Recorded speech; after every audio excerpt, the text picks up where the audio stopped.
ए फूल, तुम क्यों उदास हो गए? उदास मत हो, मैं सब ठीक कर दूंगी।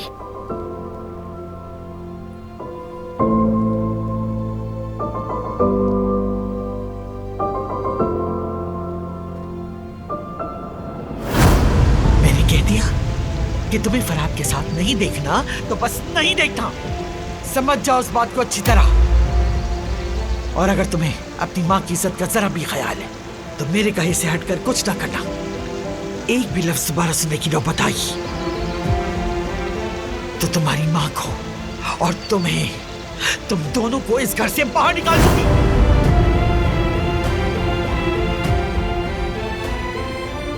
खुद को धोखा देना छोड़ दो गुल। बेगम साहिबा ने साफ साफ कह दिया, मेरे हाथ पैर बांध दिए। ये रिश्ता नामुमकिन है। अब मैं वही करूंगी जो अम्मी के लिए बेहतर होगा।